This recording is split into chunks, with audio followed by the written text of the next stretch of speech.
Hey everybody, today I want to talk a little bit about the problem of evil as it's been termed and discussed throughout the centuries. And I've done no preparation for this video because I sometimes feel like my best videos have come when I'm just talking from the heart, talking off the top of my head. And so this is very candid, but these are my thoughts on that particular subject. When we frame the idea of the problem of evil, it really revolves around a fundamental question, which is if God is good, then where did evil come from? And if all things flow from God as the beginning and starting point of all things, then where did evil come from? Now there are different answers to this question, right? You have more of the deterministic Calvinistic side that ultimately says that while God doesn't inspire evil, God doesn't commit any evil, God ultimately determined that evil would come to pass in his creatures. He determined that evil would come to pass in his creatures. Now you have the other side of the coin that really emphasizes that evil comes from creatures completely independent from God.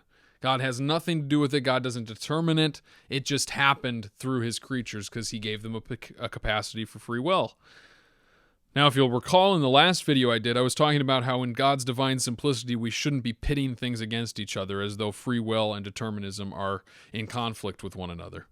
So what I would say very clearly is that God determined to give his creatures free will, foreseeing and knowing that they would abuse their freedom, and thus his creatures are responsible for evil within his sovereign plan to allow it, which includes his plan of redemption in the greater good that God himself knows in his being.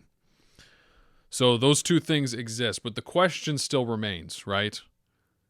If evil exists and God is good, why? What's the purpose? Why does evil have to exist? Why is it a necessary part of God's plan? And I would respond in two ways.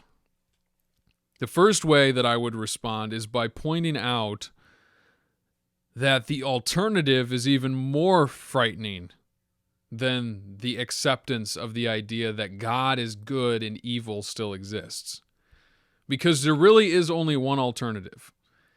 Either God exists, and so does evil, and we're left dealing with this problem, or God does not exist, evil still exists, and there is now no justice for the evil that takes place in the world, or I should say at least no ultimate justice, and no real way to determine evil as being evil. You see, in order to ground the reality of evil as an objective thing, there needs to be something by which we are comparing it. Some standard by which we are measuring its defection from. And so if evil is objective, if murder is objectively an evil, then not murdering must be objectively good. But how do we prove that? How do we show that? How do we show that something is objectively good in order to point that something is objectively evil? Well, we can't really do that unless we have an ultimate final standard that's unmoving, unchanging, and is, by definition, ultimate. Because if I have a perception that the Holocaust was a horrible, wicked evil, but no standard to appeal to as to why it's evil, then that's just my opinion. It's not actually objectively evil. It's a subjective understanding. It's a subjective morality.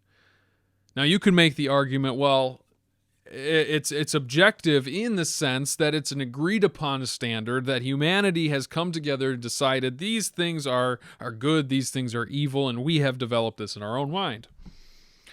Well, even if you make that argument, it doesn't solve anything because the problem still remains.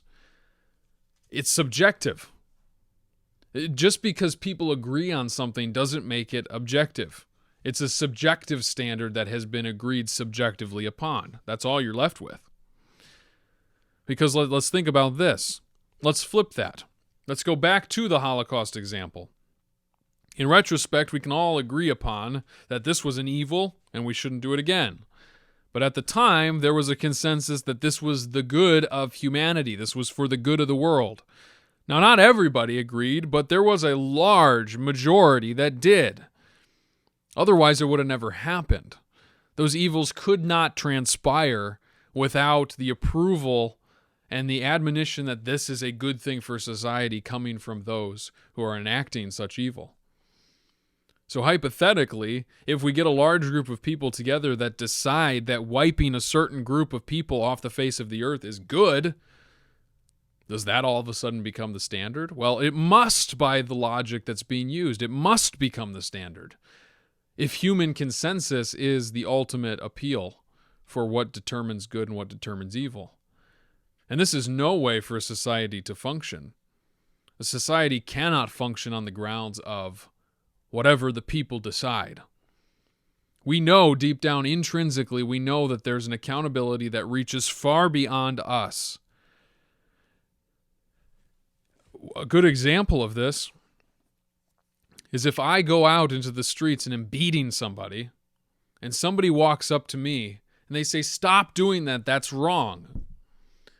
What they are assuming in the very thing that they are stating is that there is something binding them that also binds me. And that admonition, that assessment of the situation, that assertion that they're making, assumes that their view that that is wrong objectively is no longer rooted in a subjective sense that they personally have. Now, you may have somebody that argues, oh, it is ultimately subjective, but if it is, they're not going to impose it upon me. The only way somebody can impose a morality upon me is if they assume that the morality they possess is also binding on me. And if it's also binding on me, if that is true, if it is true that a person has the right to tell me to stop beating somebody else, then there's an understanding that there's something outside of them that tells me that beating somebody is wrong. What is that? Well, ultimately, I won't get into all the details on how we get there, but ultimately it has to be God. It has to be. There has to be a standard of objective goodness by which we determine what then is evil. In the words of the great St. Augustine, and I'll paraphrase slightly here, I'll just kind of give you an understanding of what his view was. Evil isn't really a thing in terms of a substantial existing thing. In his understanding, evil is a detraction of good. It's a deficiency of good. Evil is a removal of something, not a substantial something in and of itself. It's very poorly articulated, but I think you get the point. Goodness has a substance. Goodness is a thing. Goodness has an essence, and that's God. And because there is no evil in God, and reality flows from God, then evil is a deprivation of goodness. It lacks essence. It lacks being. It lacks those things. And so this understanding, I think, frames it very well, because if God, the goodness itself, if goodness itself contained in the essence of God, comes forth from God, given to his creation, and his creation is also given a will, a freedom, that can reject the goodness that God has given, that is a determination that God has chosen to give his creatures that he has not directly inspired, since it's a deprivation of something within his essence and character that humanity chooses to enact. And so we recognize evil insofar as we recognize good, because evil, being a deprivation of good, derives itself from goodness. In other words, evil cannot exist without good, because evil is, by definition, a deprivation of good. And if there's no good, there's nothing to be deprived from. I hope that makes sense. And so again, I just really want to stress the reality that there are only two options. Either God exists and we have to deal with the problem of evil, or God does not exist And there really cannot be said to be a problem in the first place because there's no objective standard by which we are measuring the deprivation of goodness from. And so it's very important then that we affirm God. That is the greater alternative, because we know that all evil will be repaid with justice. No evil goes unpunished, because if God is good, he's also just. And if he's also just, then he cannot not be what he is in relation to the things that oppose him. And so it's very important to recognize that God is actually an essential reality in order for there to be any purpose to evil. And so I find great comfort not in answering the question, why is there evil in the world, but in recognizing that evil does not have the final say. There is justice for evil. So I know that this isn't like a full answer, but I do think that it really does deal with the problem of evil in a rational way by recognizing that without God, there is no such thing as evil. Truly, there is no such thing as evil. And if somebody says good or evil, if there's no God, there's no objective grounding for either one of those terms. No, that's not evil because you have no good to compare it to. And no, that's not good because you have no standard to tell me that that is good and that I should have to accept that as good. Evil only exists because good exists. And good only exists because God is goodness itself. And so evil can only be measured by a knowledge of God. And that should give us supreme comfort to recognize that what we call evil because we have an understanding that there is a being out there that is perfect goodness.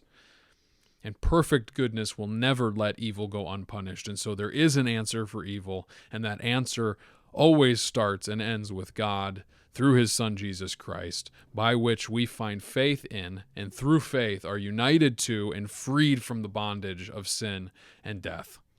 So while we may not be able to answer the question, why evil, we can answer the question of evil in the sense that there is a resolve to evil.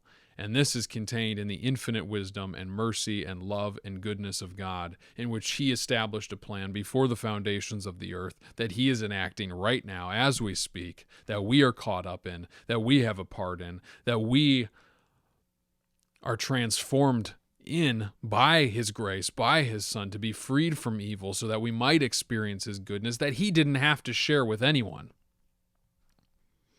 So while we may not have an answer, we have a very, very good God that we can trust does have an answer.